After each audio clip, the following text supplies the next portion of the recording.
नमस्कार। आज मैं अपनी बहनों को प्रेगनेंसी यानी कि गर्भावस्था के दौरान कब ट्रैवलिंग करना चाहिए और कब ट्रैवलिंग नहीं करना चाहिए के बारे में बताना चाहूँगी। ये बहुत ही कॉमन क्वेश्चन होता है गर्भवती महिलाओं का कि अगर मेरे भाई की शादी है, क्या मैं जा सकती हूँ? अभी तीसरा महीना चल रहा है, क्या मैं ट्रैवलिंग जा सकती हूँ? गाड़ी से जा सकती हूँ या कार से जा सकती हूँ या प्लेन से जा सकती हूँ? तो इसके विषय में मैं आज आप लोगों को जानकारी देना चाहूँगी।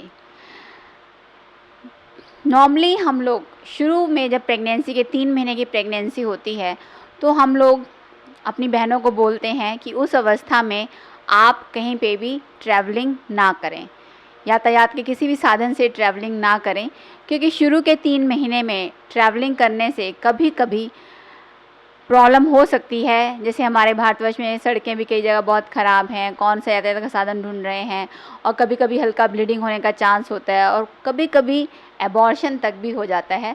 तो इसलिए हम उनको कहते हैं कि शुरू के 3 महीने तक आप अगर हो सके, अगर बहुत ज़्यादा ज़रूरी ना हो तो एक जगह से दूसरी जगह पर ना जाएं, अपने घर पर ही रहें।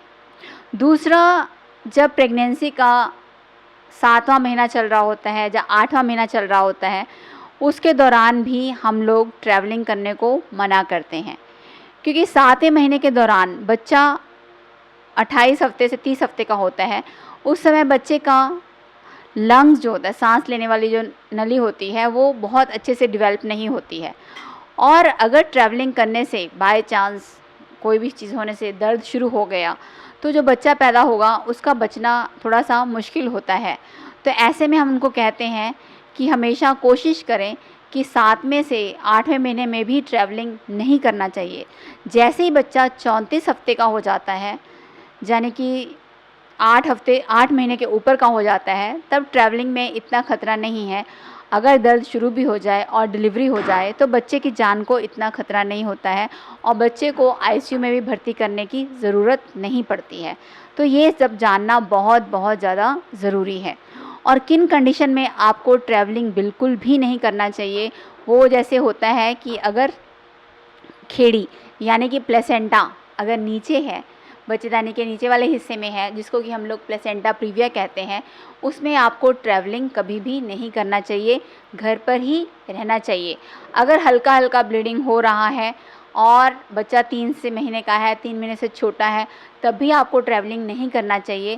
क्योंकि अगर आप ट्रैवलिंग कर रहे हैं, खुदा ना खास्ता ब्लीडिंग ज़्यादा होना शुरू हो गया, तो हो सकता है आपको रास्ते में समय से कोई अस्पताल में ट्रीटमेंट ना मिल पाए, आप समय से अस्पताल में ना पहुंच पाएँ, और अगर आपकी जान को खतरा हो गया तो एक छोटी सी भूल आपको आपकी जान को खतरे में डाल सकती है। तो ट्रैवलिंग एक बहुत ही ज़रूरी विषय है।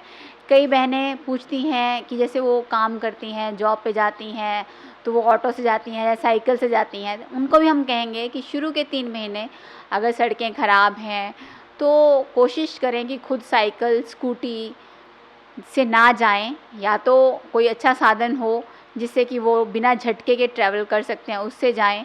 तो वो ज़्यादा ज़रूरी है, ना कि सिर्फ उस समय अगर आपको लगता है कि जाना ज़रूरी ही है तभी जाएं। क्योंकि ख़ासकर नॉर्मली फैमिली, जैसे हमारे संबंध होते हैं कि भाई की शादी आ गई और बहन की शादी आ गई, उसमें आप बहुत खुश होते हैं, नो डाउट।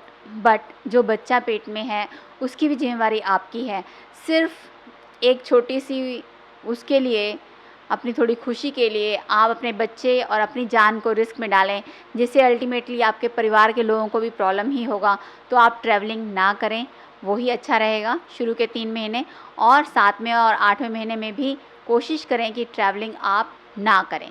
अगर आप ट्रैवलिंग बाय एयर करते हैं और अपने ही कंट्री के अंदर करते हैं तो ठीक है, पर फिर भी आपको कोशिश करनी चाहिए कि अगर प्लेसेंटा प्रीविया हो या कोई ब्लड प्रेशर की बीमारी हो या कोई और भी ख़तरनाक बीमारी प्रेगनेंसी के साथ हो, तो ट्रैवलिंग कोशिश करें ना करें।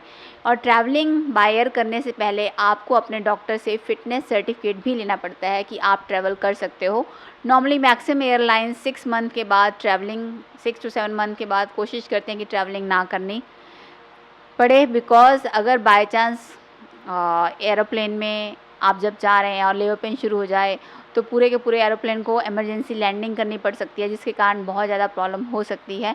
तो बाय एयर ट्रैवलिंग करने से पहले बहुत ज़्यादा सोचें, अगर बहुत ज़रूरी हो तभी आप ट्रैवलिंग करें, नहीं तो अगर बहुत ज़रूरी है आप अपनी पर्सनल गाड़ी या कार से ट्रैवल कर सकते हैं, ताकि ज़रूरत पड़ने पर आपको अभी कभी भी ज़रूरत पड़ती है तो आप अपनी गाड़ी को ले जाके किसी भी अस्पताल में दिखा सकते हैं।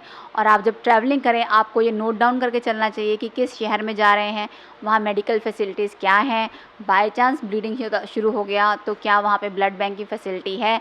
आजकल हमारे पास नेट की सुविधा है, हम सर्च कर सकते हैं, हम रास्ते में सारे अस्पतालों को मार्क भी कर सकते हैं कि कौन कौन सी जगह पे क्या फैसिलिटी है, ताकि ज़रूरत पड़ने पर समय पर आप पहुँच सकें। मेरा सिर्फ यही परामर्श है कि जब भी बच्चा पेट में हो उसको इतना लाइटली मत लें। ट्रैवलिंग को, कहीं आने जाने को बहुत ज़्यादा मत सोचें कि कोई फ़र्क नहीं पड़ता, चलो चलते हैं, या फिर ऐसा सोचने से कभी भी हम नहीं चाहते हमारी किसी भी माँ या बहन को जान को कभी खतरा हो या उसके बच्चे की जान को खतरा हो, फिर बाद में जिसके कारण सारे परिवार को पछतावा करना पड़े। तो मैं समझती हूँ कि मेरी इस जानकारी से आप लोगों को कुछ लाभ अवश्य मिला होगा, और आप ये जानकारी अपनी दूसरी बहनों के साथ भी शेयर करें, जिससे उनके ऊपर भी कोई मुसीबत ना आए और वो अपने आप को और अपने बच्चे को सुरक्षित रख सकें। धन्यवाद।